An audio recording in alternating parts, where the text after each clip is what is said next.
Bem-vindo ao Mediunidade Simples, o seu podcast para estudos sobre mediunidade à luz do Espiritismo. Venha estudar conosco as questões cotidianas da mediunidade de forma descomplicada, leve, acolhedora e acessível a todos, conforme o Cristo nos recomendou.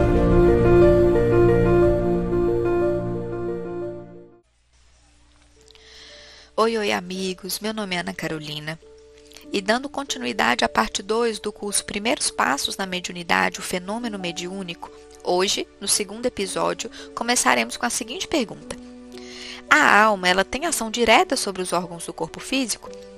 Partindo do que nós já conversamos no episódio anterior, entendemos que a alma se expressa no mundo físico através do corpo de carne e que essa conexão ocorre através dos intérpretes, dos corpos intermediários, devido à diferença aos extremos energéticos entre corpo e alma. Até aqui tudo bem. Mas será que a alma ela influencia na intimidade dos nossos órgãos? No funcionamento, por exemplo, do nosso coração, dos rins, do fígado, na saúde ou no adoecimento deles? A resposta é sim, e com toda certeza influencia muito. Essa influência, pessoal, se dá através de estruturas, na verdade nem são estruturas físicas mesmo, mas que nós chamamos de centros de força ou centros vitais no Espiritismo. Foram os nomes também adotados por André Luiz para definir esses centros energéticos localizados no nosso perispírito e que atuam como pontos de conexão por onde vai fluir a energia entre alma e corpo. Esses centros também são chamados pela cultura oriental de chakra, que nada mais é, na sua tradução, o significado de roda ou redemoinho, que remete ao formato e o aspecto dinâmico giratório que eles apresentam e que foi relatado por médiuns videntes, e que até então também relataram que possuem cores específicas. É importante a gente ressaltar, desde o início, o caráter energético desses centros. Eles não têm uma localização anatômica no corpo, eles não são materiais, eles são energia, Eles são centros de força. E por isso a ciência humana ainda não tem um conhecimento, ainda não estuda a composição deles. Esses centros, eles são responsáveis pela sustentação vibratória dos corpos. É através deles que permite que ocorra a vida. Porque, como a gente abordou anteriormente, o corpo físico sozinho, sem alma, ele é inerte, Ele não pensa, ele não age. Então, esses centros de força são os canais por onde vai fluir a força espiritual, a energia espiritual entre alma e corpo. Por isso que a gente acolhe a denominação dada por André Luiz, porque quando ele chama esses centros energéticos de centro de força ou centros vitais, remete à própria função de sustentação vibratória dos nossos corpos. Eles são considerados verdadeiras usinas eletromagnéticas, acumuladoras e distribuidoras da força espiritual. E é por isso também que eles regem as atividades dos nossos órgãos. É importante a gente lembrar que são estruturas, eles são instrumentos, eles não são estruturas autônomas. Eles são canais que vão permitir a comunicação e a coordenação das funções vitais através da alma. Nós conhecemos hoje 7 principais centros de força, e aqui eu vou citar de maneira hierárquica do mais importante para o menos importante, a começar pelo centro de força coronário. Esse centro, ele é visto e localizado por médiuns videntes, por exemplo, na região do topo da nossa cabeça, na região central do cérebro, considerada a sede da mente e a consciência do próprio espírito, seja ele encarnado ou não. Ele é considerado o mais importante por também captar as energias do plano superior e coordenar a função dos outros centros. É dele, pessoal, que vai partir os reflexos vivos dos nossos pensamentos, sentimentos e ações que vão se difundir para os demais centros de força, que por sua vez vão imprimir nos nossos órgãos físicos os efeitos benéficos ou maléficos do nosso padrão vibratório. Então, esse centro de força, ele coordena os outros. Então, tudo que circula nele será espalhado para os outros e, consequentemente, para as nossas células físicas. Um exemplo claro disso é, por exemplo, se a gente alimenta os nossos pensamentos de negatividade, por exemplo, notícias de violência, filmes de terror, situações que nos incitam medo. E a partir desse momento, essa contaminação do centro coronário, através de pensamentos viciosos, vão transmitir para os outros centros vitais e para as nossas células, fazendo com que nós fiquemos naquele estágio de alerta, levando susto toda hora, ou vivendo naquele estágio de luta ou fuga, porque vai atuar tanto nas glândulas quanto nos órgãos, a transmitir uma informação que o nosso centro coronário está emitindo, que é pessimismo, que vai acontecer alguma coisa de ruim, vai acontecer alguma coisa de pior, e a pessoa ela fica nesse estágio, o que mostra tanto a influência do nosso cérebro físico sobre os nossos órgãos físicos, tanto quanto da influência do coronário sobre os outros centros de força. O segundo, e também o segundo mais importante, é o centro de força frontal ou cerebral. Ele se concentra ali na região do córtex, ele coordena as atividades do sistema nervoso, os sentidos, que então visão, audição, olfato, paladar, a função das glândulas, e também se relaciona à questão da inteligência, da cultura, da arte, da palavra. E aqui nós temos um exemplo prático do mau uso desse centro de força, que foi trazido no Evangelho segundo o Espiritismo, né? Ele traz um exemplo do mau uso do intelecto. Por exemplo, cientistas ou então literatos, escritores que usam dessa aptidão, desse intelecto, para poder denegrir, para poder disseminar a desesperança, o materialismo. E aí o Evangelho ele traz uma analogia muito, muito interessante, né? E ele diz assim: o que dizer de um empregado que usa as ferramentas de trabalho concedidas pelo seu senhor para feri-lo? Isso nada mais é do que agir contra os desígnios divinos, né? Então é agir contra as leis. Passando para o terceiro centro de força, a gente tem o laríngeo, né, localizado na região da garganta, ali do gogó, responsável pela expressão, fonação, respiração. E aqui a gente tem dois exemplos específicos. O do Chico Xavier, que alguns de vocês já podem ter escutado essa história, em que Chico está ali correndo porque ele está atrasado para chegar no trabalho, e uma senhora o para na rua e pede ajuda. Pede uma informação. E ele, já apressado, fala: não posso, preciso ir, estou atrasado. E aí o Emmanuel aparece para ele e fala: não, Chico, você vai voltar lá e vai ajudar aquela senhora. Então ele retorna, contrariado, ajuda e já sai correndo porque ele está atrasado. E aí depois o Emmanuel faz ele olhar para trás, né, e perceber que aquela senhora que estava ali acenando e dizendo: vai com Deus, que Jesus te abençoe, muito obrigada. Da boca dela, além das palavras, saía um fluxo energético iluminado, né, que envolvia Chico ali. Então ele traz a importância, né, o quão as nossas palavras estão carregadas de energia e como a gente pode usar na nossa família, com os nossos filhos, com os nossos cônjuges, ou até mesmo palestrantes, oradores, como a gente pode se salvar ou se intoxicar da palavra, porque a primeira pessoa que sente o malefício do mal dizer somos nós, né, principalmente para aquelas pessoas muito maledicentes. O segundo exemplo aqui é do livro Entre a Terra e o Céu, de um garotinho chamado Júlio, né, sobre assistência espiritual ali do André Luiz e do seu orientador. Ele é uma criança que padece de doença da garganta, de uma infecção de garganta repetida, de uma inflamação, de muita dor. E aí o orientador explica que aquele menininho, em uma existência anterior, ele cometeu suicídio através do envenenamento, gerando então esse desequilíbrio na região do centro laríngeo. Além disso, pessoal, uma aplicação prática na reunião mediúnica seria nas situações em que o espírito comunicante ele tem dificuldade de usar o aparelho fonador do médium para poder se expressar. E às vezes o médium ele apresenta uma irritação local e ele começa a tossir, a sentir um pigarro que impossibilita a comunicação, e muitas vezes é necessário dar um passe naquela região para equilibrar e para ajudar na absorção dessas energias do espírito comunicante, para permitir que aconteça ali o diálogo. Dando prosseguimento, né, para o centro cardíaco, aqui na região própria do coração, nós temos o centro dos sentimentos, das emoções, e é onde ocorre a transição entre os centros de força superiores, que é o coronário, o cerebral e o laríngeo, e os centros de força inferiores, que são os que a gente vai abordar a partir de agora. Aqui as desordens vão acontecer na parte do amor, da afetividade, né? Então a falta de perdão, a mágoa, o rancor. E na reunião mediúnica, a gente pode aplicar essa questão do centro cardíaco em alguns irmãos desencarnados que apresentam essa região bloqueada para que eles não recaiam, né, no diálogo.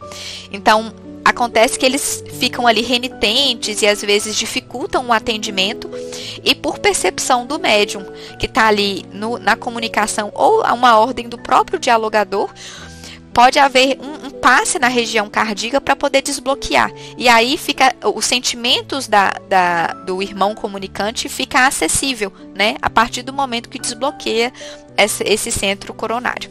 Perdão, esse centro cardíaco. Dando prosseguimento ao outro centro, que é o centro gástrico, logo abaixo do coração, ali na região da boca do estômago. Ele é responsável pela absorção e digestão dos nutrientes. As nossas disfunções nessa área são mais pelos excessos, tanto de comida quanto de bebida. Abaixo dele, na região do baço, aqui no abdômen à esquerda, nós temos o centro esplênico. Ele leva o nome por conta do órgão, né? E é responsável por controlar o volume sanguíneo, o sistema imune, e também age ali na doação de fluido vital durante a atividade do passe. E por fim, o mais inferior de todos, que é o centro de força genésico, ele está associado às funções reprodutoras e à atividade sexual. Ele se localiza ali ao nível do baixo ventre, dos órgãos reprodutores. Aqui a gente pode exemplificar o mau uso ou a má conduta influenciando as energias desse centro vital. Como um exemplo, nós temos nos Missionários da Luz um rapaz que ele está se candidatando ali, encarnado, né, se candidatando ao desenvolvimento mediúnico, e o André Luiz observa nos seus órgãos genitais, a distribuição de larvas mentais, né? Não eram parasitas orgânicos, não. Eram corpúsculos negros visualizados somente pelos desencarnados ou por um médium vidente, que ficava ali na região dos órgãos genitais, porque aquela pessoa ela apresentava distúrbios e desregramentos, né, nesse campo, né, no campo sexual, e além disso ele recebia também a conexão de entidades grosseiras que se afinizavam com ele por conta dessas atitudes.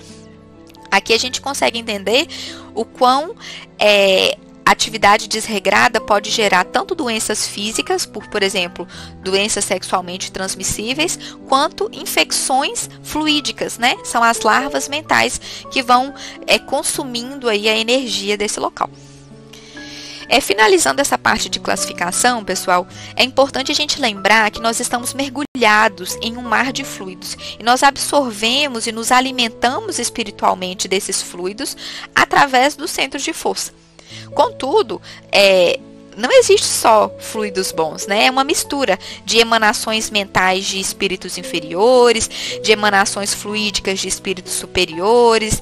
Então, é uma mistura de emanações de naturezas diversas. O que vai determinar a natureza ou a característica dos fluidos que a gente absorve através dos nossos centros de força é o nosso padrão vibratório. Então, isso vai de acordo com os nossos hábitos, com os locais que a gente frequenta, com o padrão mental que a gente alimenta. Então, essa absorção desses fluidos vai depender muito dessas condições. E aqui, para exemplificar essa questão de absorver os fluidos do ambiente, a gente entende também porque que alguns médiuns eles relatam que sentem dor na cabeça, aperto no peito, peso nas costas, por assim assimilarem as energias doentias do espírito que está ali sendo atendido ou que será atendido um pouco mais tarde na reunião mediúnica. Esses desequilíbrios, né, esses desconfortos, muitas vezes até físicos, né, eles podem ser sanados e muitas vezes eles são dissipados através dos passes feitos pelos mentores, pela oração, pelo tônus da vibração do grupo que se reúne ali naquela reunião, e também pela própria emanação do médium ou da pessoa que está com esses relatos, evitando de se fixar muito na sensação e começando a se concentrar em emanar energias de amor e de acolhimento para aquele espírito que está sofrendo. Então isso se aplica tanto à absorção de fluidos no ambiente de trabalho da reunião mediúnica, quanto também em ambientes do nosso dia a dia, quando a gente vai em locais em que a emanação energética ela é muito pesada, que o padrão de pensamentos é muito negativo. Se a gente sintoniza com esse tipo de lugar e com esse tipo de mente, muito provavelmente vai ser esse tipo de energia que a gente vai absorver para os nossos centros vitais.